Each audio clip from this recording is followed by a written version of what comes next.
pathian thu thiang lim chiarin longai thangu thusil tu bungsom pakhat changkwa atangin thalai te hena thuroi ka bible ken hi azia klui ani wangin in bible na chona hote mai thei ti ka kan sui bokani thalai teu in thatlai chen ula in lanau pan viau lai hian limro amai ro chu pathian in chunga ro arel don ti sherengam cheu engma engto nei sula in pang tinatu om hek su se in thatlai hun are don lo thusil tu vek bungsom pahni anhoi che chang khat thu kan chiar lenge bungsom pahni chang khat atangin tin iwang lai hian isiam tu shereng ro ni thalo te alo thlen ma le lom na reng reng ka nei lo ve iti na tur kumte alo nai ma hian ni te eng te tha te arsi te athim ma le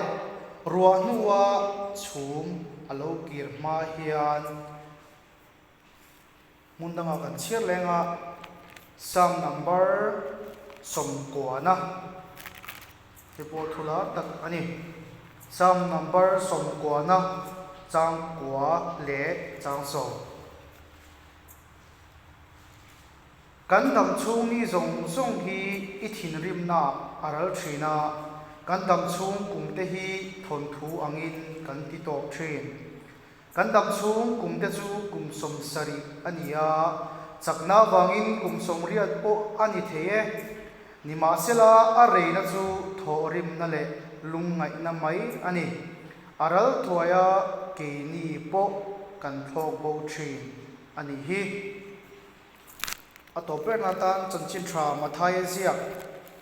bungsom ni pali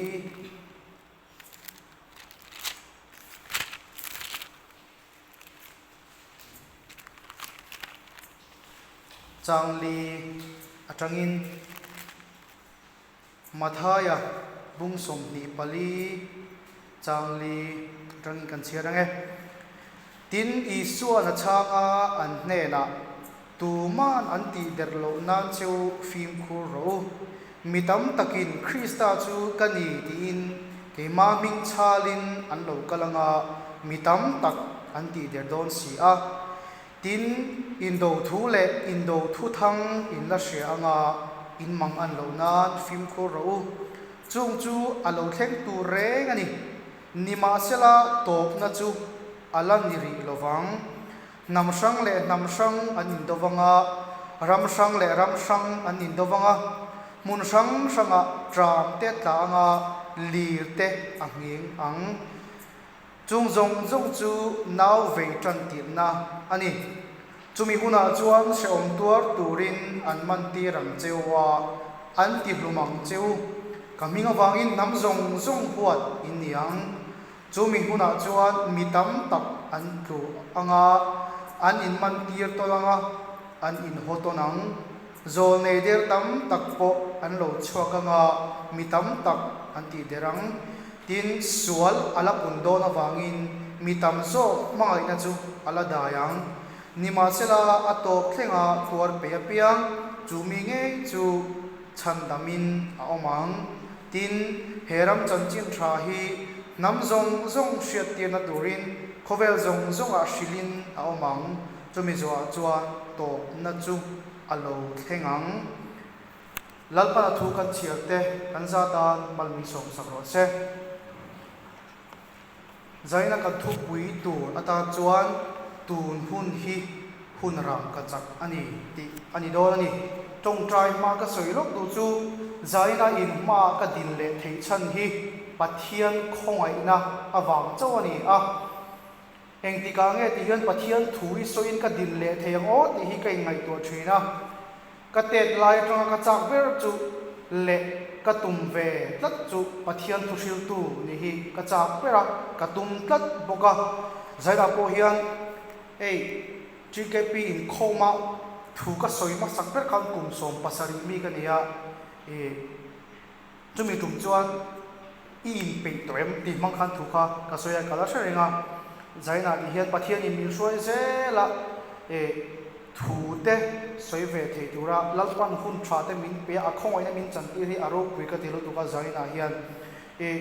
pathian khong ai na chu in mu ni min mu hian hete ka ding riwat ti pathian khong ai na ni ti zaina hian shetai na thain ka sia le pathian ne na tong trai u olalpa kan pathian min mangai tu zaina hun tha min pe a khong ai na min chan tir le wangin lom thu kan thila che i thu cha kan soi tu te man min som sakla a soi tu nge po hi min ron khoi non le la zaina hi lalpa kan zawa i min khoi non la i thu mangin min ti har leam che lalpa zaina hi nangma chau kan be sei che kan hun min shoi zel ato khengin min shoi bu kom che lali suwa krista min kan non di la che amen amma sabera kan soidu chu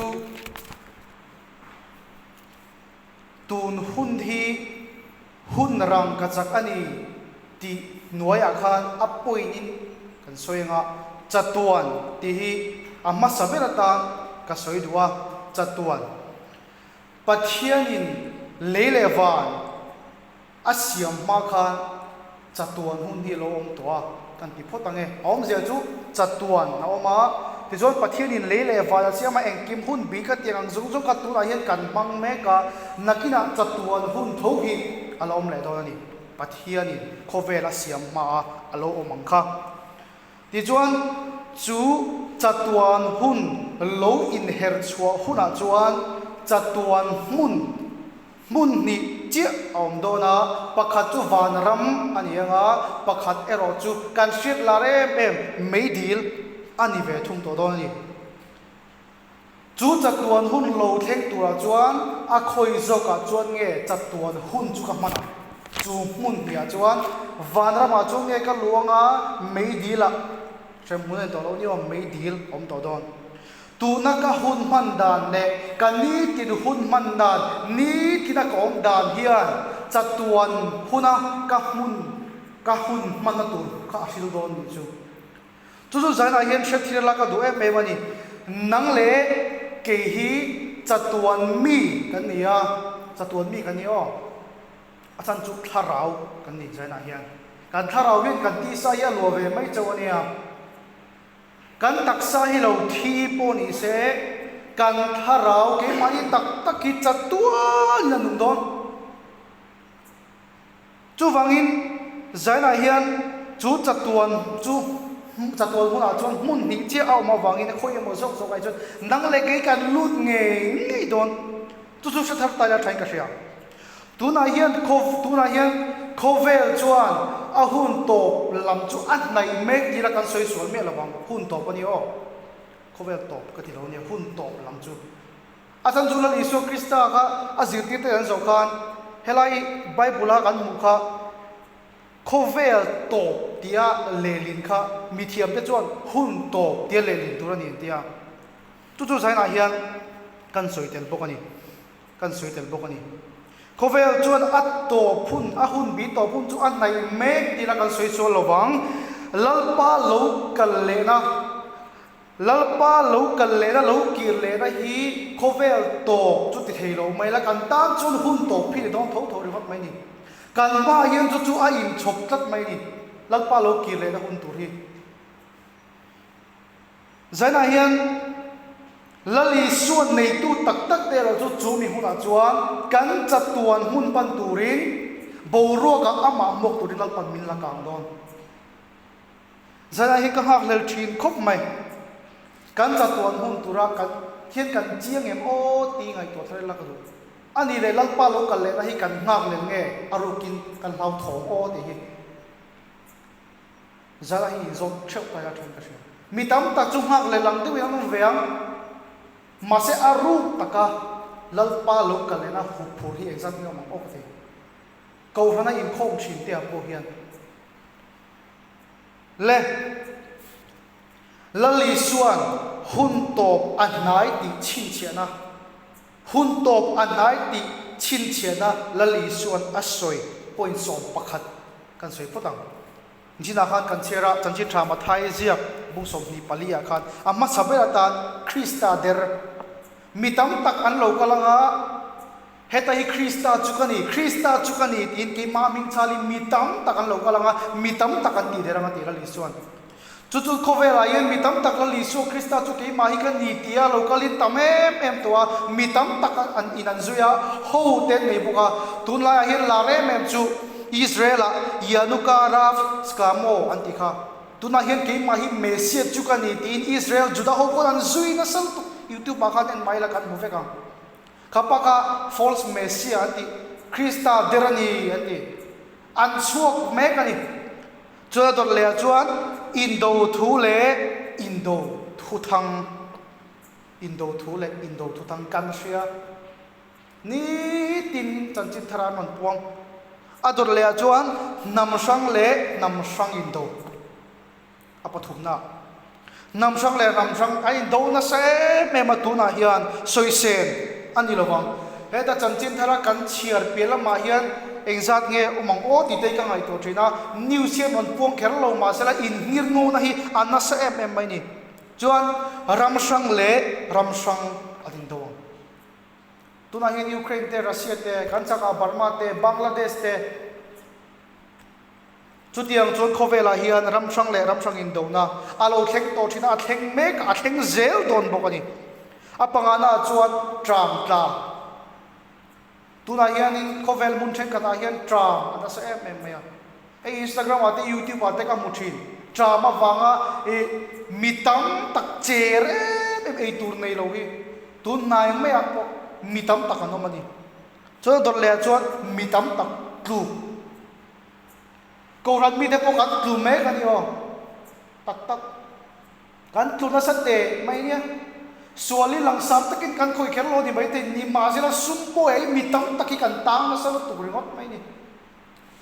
kan tlu na kong chui nang lawang ma se suala mitam tak kan tu meka apariat na chuan zol nei der kan ram pe chon kan nga lu tu apui chhuat tham kan nei ka ria zol nei der mitam takan lo chuaka an chuak zelanga tina pakwana chuan suala pung mai ni tuna po yan kan khovel din mun pialama zoram po i chu tara nimina ringot kan ka chiar thekchina news ka yan chu sarthi kan ti thirang kha mi paru kanom anin ka phrum bok ti jang thengin chu suanan punta sadan chu mo chon asom na chon mangai na dayang ati aliswan mitam tak mangai chu dayang mangai na dai tak tak ani o tuna hian compensation on kalchia chung ko tam tak chu sum le pa ya awangin anin ki boya in po thadu lovin anin nir ngova nula le tangwalin ma ya chu ni lo ko than mi te po ko ran huang chunga mai ni lo chung kwa po dik tang soi chon kanin bangai dani anne lu tuk to ne male in ngai sakna te in du sakna te awang to em mai ni chuna mi in kar moi deu nei chu threnom pa khan natlat Indu sanga amoy le may ti inlom pui kan nei to lo ran kan natlat to mai ni chu tiang chuan kan riu le kan ngai to na po hi chelam li hi anizel mai ni chuan so pakhat na ero chuan chanchin tha namzong zonga hria tir tura khovel zong a hriladi tuna yan bun then kata hin missionary hi lut mi lo po ni se ei bible thu kha botola ten khunga luya di khanan lon tira chanchin tha hian thlen lo tu ni an nei hi ki chun ka hrui lo chu wangi kan hun hi amor ti chu zaina hian tu ma hi in shil shet le choni nga hian ka shelo lalpa lo kale da tu hi a ro puyanga arap thak bokang ring lo te lawin an khurang kan lom na ni a chon ti fakla kan sakhin kha naki a chaw thing don yo kan khur don kan ngai ang mot thi lalpa lo ki le nai ani mi don lo ni zala yen hun tlem se hi thil dik chiang takani chon chatua de hun rei tur peizia rei tur zia pi kan ti don zo ka mani a rei tur zia hi ngai to ching ila o ka ti che General William Booth chuan shammun chung changa soya chuan ti hian ati a Christian tin mitin te hian shammun hi chatuan hun ani siate a hlom tur siate ara phlak tur siate hi ni khattal hi ngai toilang chuan kan Christian nun hi ti mai mai hian kan kal lovang ati epo man sala ka ngai to ve chin along ka mut tiratangin kan ngai to tak tak mai chu shammun a hen han lu tai la o ka chok le to don si lo ti te ka in ngai to na sal tung man san chu kan mut hua dai han ngai to ve chin thi la ka du le mai le he ta tuan chung chang hi mi hring hi an om sia hriat tumin kan han be ngial thina chat tuan rei tur sia ni chumo he ri rungai to na hian ngai to thleng thiam me lo ni chat tuan hun rei tur sia hi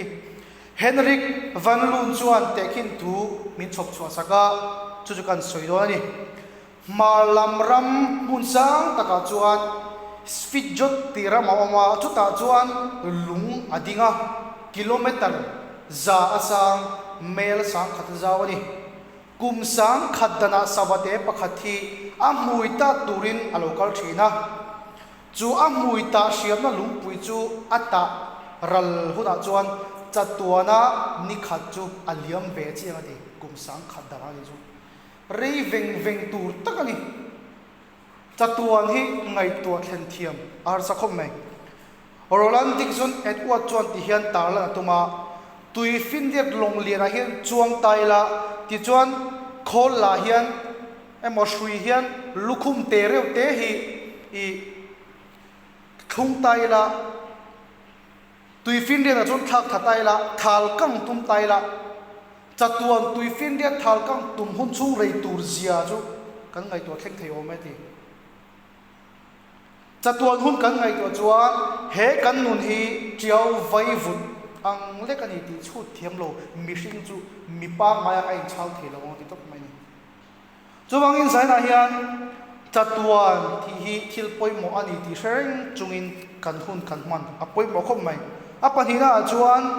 chatuan ti kan soi to a panina chuan nun pakhat chau ti hi kan zir hawang nun pakhat chau zana hian kan nun hlut zia hi kan chut thinem o ti hi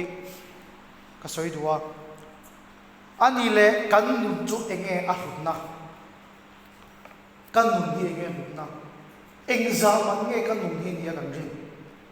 ani le shaldon taila a manzat kan chiar thiam angem kan nun hi wo entina pakhat ka soi du chu Harold J Moritz biophysicist Yale University a an professor pakhatut di hena soya mishing taksapeng zongzong hi taksapeng zongzong nunna telmi alawin chu pathian ni pek hami kan ka nunna tho tel lo hen mo pathian ni min pek nunna tel lo hen kan nun nani lo kan taksapeng ani chu heng taksa bung zong hi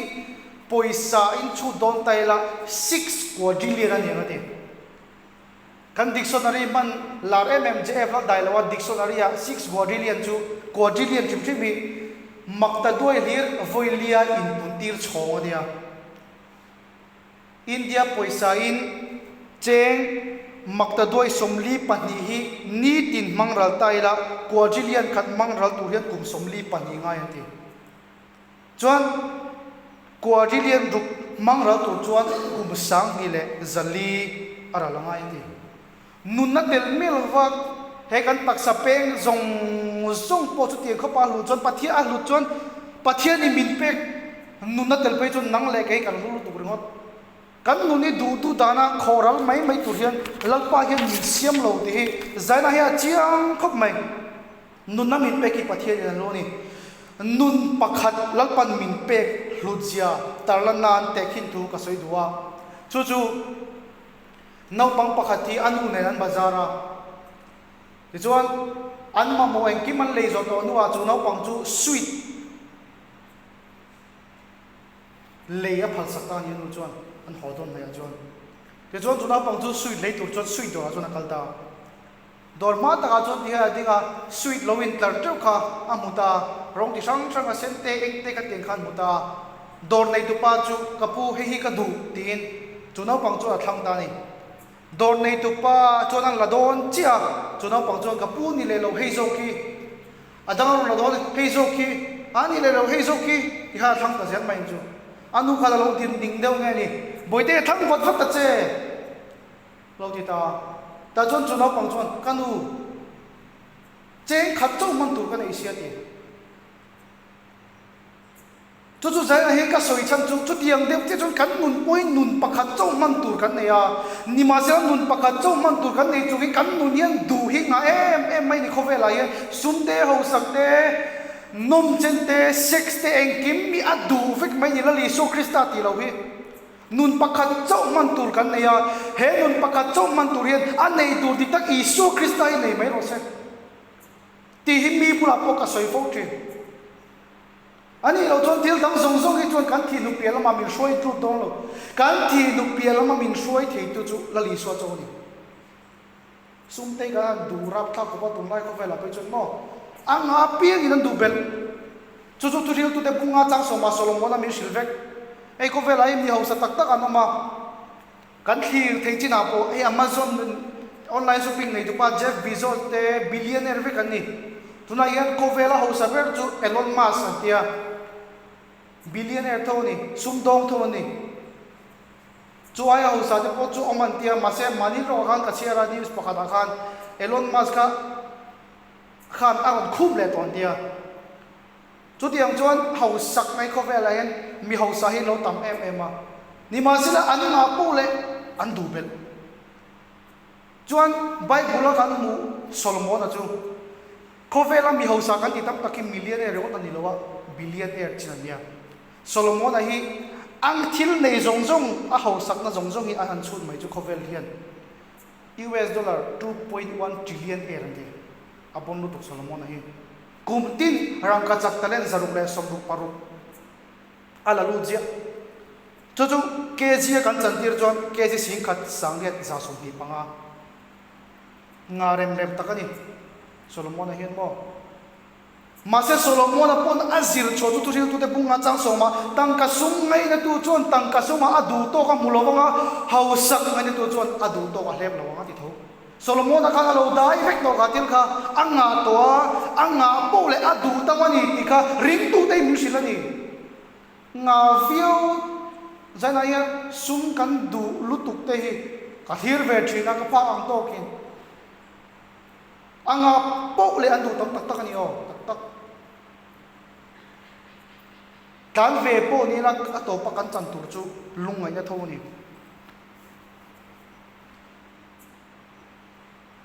chuwangin zaina hian kan nun hian anei tur dik takla liso krista hi he nun pakhat chau hian nei sela he khoveli voi khat chia kan paltlang dona wangin thil tha kan ti ture mo mi chunga enge mi chunga thil tha kan ti turang ang te chu tunai ti mai voi khat chia kan nun kan mangdon ato beratan chuan apathum na tan chuan a reilo lutuk ti hi ni engmo reilo lutuk kan ti chuan he kan nun na hi male nun pakhat chau ni nun toi sia hi zaya hian kan ngai to chian apoi mo khom mai zaya lo i khom te a hian tu na tanga kum som ngai mo som ru liam chuan zaya lo i khom chen khadi chu kanom to lo mai thei ani le zaya hian eng chen nge dam turin kan in chut lo in chut tai la dam turin kum som sari bible chuan psalm number som kwa chang soma kan dam chu kum de chu kum som sari ani atia zalai kum som sari chu dam khen chu lo duk tai la tuna kan kum za thi som sari tang khan pai tai la kan dam chu tu chu khan ain chu chok mai kan la man le tu chu kum som sari lo dam ton tai la nima sela chu nun toi te chu mi hun chung po chuan ti tiang izok tiang kan mu chung te na le ei zon na kan hun man te thil tu dang na nge ni kan ti chung te le dam lo na na kan hun man tur te kha chu tai la lal pa ta yen eng mai na apol boy mi lo la li su kristan tam cho hun kan pe ki eng sat nge omang kan za vai hun tlem te chau ni kari ke nge po kai chu chi thil dang ina ti boy mi lo lal pa tam cho hun ka pe ki hun tlem te chau an ni in ka tha kan ni ve kam kan mamo ani ta ka chon kan mamo le kan du zong le kan lo tur ngai to na ta hun kan nga ne hian ngati nge lalpa pol na hi kan lam che em le o ti dei ka ngai to thi wel sam har la khovel in azara zo dong khan mizoram tang pon kan sia ni kha wel sam har na athen don khan even ropa sa te kha kum som pa ni chu on tong trai tuna po USA har ta thleng mek he har la thleng tur hian in engzat mi engzat nge kum engzat kan tong trai o ti ka ngai to ni an lo tong trai na se mani ei kan ko ron pon la re ve nga missionary kan da bu hwa ete tunai na sa yan tong trai pui tai lang chon bang lovin kum som pa ni vel tali tong trai pui la re ve ngi Christian hi heti za to in me lo tuan ranga kum som pa hian chon lalpa ne na kan than po chon mi hin lo tong trai sa ni jon nok ka te po ka ngai to the a khup zong zong hi kamel khup pa hena bel ve kan ti an tong trai na sa em mai ni phiền liền là pan po tat GKP activity chan vo kan ti lot ni ngot thi ani mi lo ni ho chumi lo tan chun lalpa ta ni enge exam ne huni kan pek ti zaren chutai apoi mo nia lalpa ta la hun kan siam tam phot chon tu man min bu velo ma se kan ra chuak do thim thim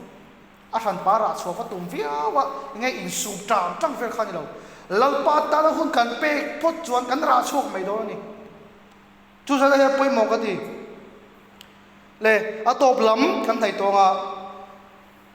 kan nun chu nun tối te ni ma se la le suwa Krista la le chandam tua poma à không ai na cham tu ro chuan nun tối te lak pan hun tha tam tak min pe te ro chu sa na hian thar thar ya thai ka kan nun chu tối misel nun chu tối mo sia chuan mut nen ate khina David a chuan hlim tha angin a soya Job a chuan them tling angin ate khin buka ti chuan Jacob a chuan tui hu ang lekin kan nun hi te khin ani nun toi te kan nei ni ma sila voya hian ka ngai to thin kholai zu ruite lali so Krista ring dum me lo adu zonga nung dum me lo te lalpa min ngai dam ro misol kan ni ti na tur ta ni lalpa hian hun ang sang nge pathian in hun sang nge apek ki an chut lo mai mai hun tha pek tam se hi mo Colombia tlewal pasari te la lison shamuna shoi tum khan shamuna kum tam tak lo ta to khan la liso ke bua bo khup tok lalpa min ngai dam ro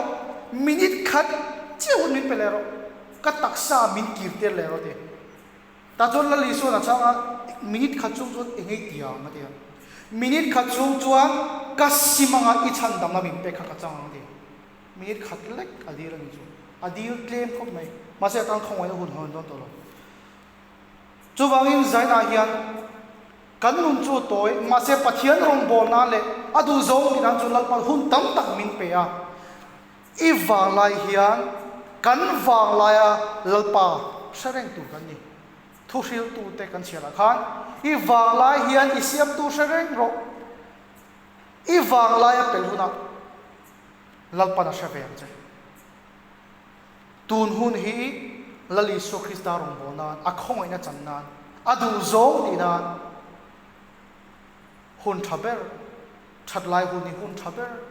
ani tun hun hi hun ram ka chak chu ni lalpa thu kan za tam ni som se